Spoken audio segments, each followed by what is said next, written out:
about you and your relationship with God. And it's so unfortunate that the church does not know how to handle these issues. They judge, they shun, instead of praying and trying to understand how to lead us to God. Us as sinners, and some people might disagree with me, but I might not have been a lesbian. I might not have been um adulterer, but I'm a sinner. I've committed sin. I have to ask God for forgiveness every day. But that is just so powerful how when you just said you cried out to him and he answered you. And that is such a powerful statement for someone that may be going through the same thing that you're going through. They're questioning who they are. And God will show you who you are. And that's what it's about. Not what man says, but what God says. So as we talk about your book, so I want to get into your book, A Spiritual Journey, Finding My Way, Volume 1. Tell our listeners about your book. I really want to hear about that, your spiritual journey and finding your way. Okay, so my book is basically about me questioning my existence, who I Mm-hmm. was. I dibble dabbled in a lot of things. I dibble dabbled in tarot reading and astrologies, trying to figure out who am I. I wanted to know Mm-hmm. who I was. Um, and at one point, I realized I kind of knew who I was, but I didn't. Like I said earlier, God did call me. He called me at an early age. I was scared. I was running. You know how the unknown, you don't know what's going to happen, and it Yes. scares you, and it causes you to run away from it. And that's what Mm-hmm. I did. I was scared. I didn't know. I was like, what you call me for? What I'm gonna do? I Mm-hmm. ain't gonna do nothing. What you talking about? I'm just a little nobody. That's what everybody tell me.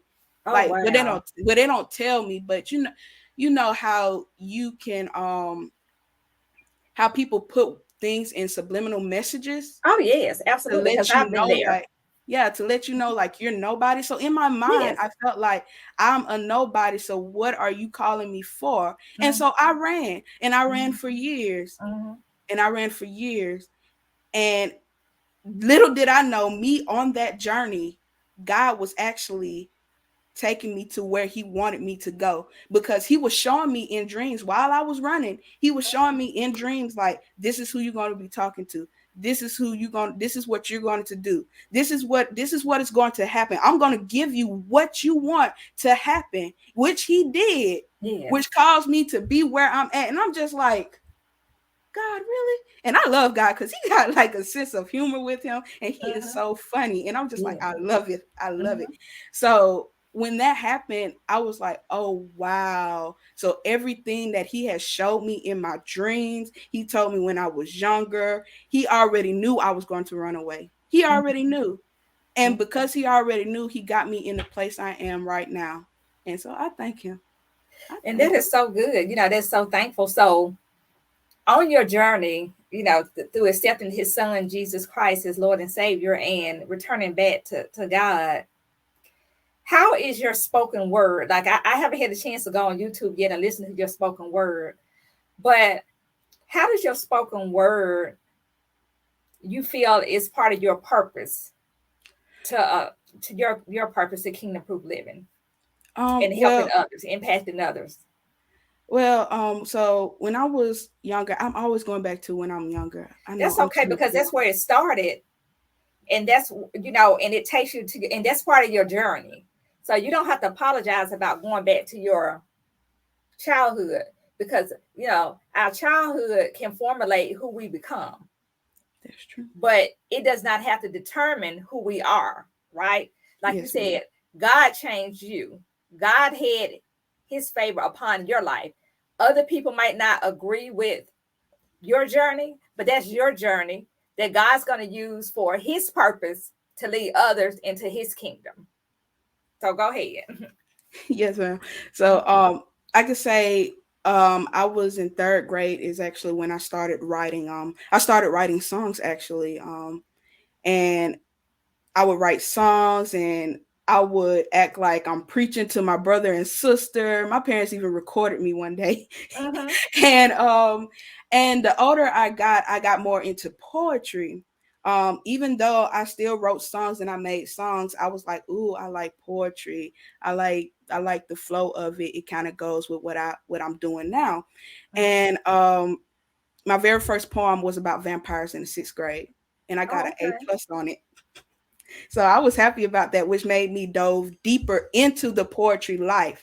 Mm-hmm. I was on and off in writing due to the circumstances in my life. Mm-hmm. Ninth grade year was, once you first get into high school, you automatically like you going through all these changes, and of course you're going through a lot, and it's like a dark cloud that is around you and stuff. And at that moment, that's what I was dealing with, and writing was my outlet. It was like I had to write. If I didn't write, it was all gonna like fest up in me. I had to let it out. Mm-hmm. And me writing, I realized I like poetry and I like the spoken words. I would listen to Jefferson Beth Key, and I would listen to uh what's her name? Jackie. I would listen to Jackie Hill. Mm-hmm. And I remember sitting in my room one day listening to Jackie Hill, and all I heard was, "That's gonna be you one day." And I was like, "No," but that's what I was hearing. That's gonna be me one day. I was like, "Nah, I could never do that." And so the older I got, I was just writing. I was writing, and I was diving into my spoken word. And when God found me, because I could say a month before I actually surrendered myself to God, um, I was looking back at my old writings and I was saying, dog, I need to start back writing. My best Mm-hmm. friend, before she passed, she said, you need to start back writing. When are you going to write? Have you wrote anything else? My mom, Jasmine, are you writing? Jasmine, did you write something? Everybody's just like, Jasmine, you need to start back writing. Little did I know, when I surrendered myself to God and I was so authentic, and every feeling I felt, I had to write it down. I had Mm-hmm. to. And the feelings I wrote is so pure and it's so intimate. And I had to share it because I can't just leave. I can't be selfish and just have it all for myself. I mean, I want other people to feel this and to experience this also, because it is a great feeling. And It is.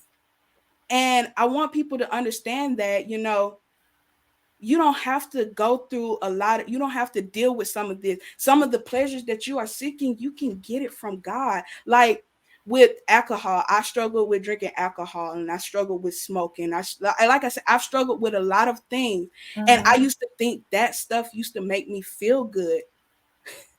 But when God came in, I was like, hold up, wait. This is better than anything. And I Yeah. immediately got addicted to him. Mm-hmm. So, and the reason why I share my poetry, my spoken words, is because I want people to understand that they're not alone, first Right. off, in whatever they are going through, because it's a lot of us that are dealing with the same issues or similar issues. Yes. Second, I also want them to know that you don't have to go down that route, or you don't have to continue to go down that route, or think that you are stuck, because you're not stuck Mm-hmm. at all. It is always a way out. It's up to us. Either we take it or we don't. But God is yet waiting. He is yet still patiently waiting for us. Absolutely. And as I said again, through his son Jesus Christ, he stands knocking at the door, right? He's staying waiting on us to come to him. He's there.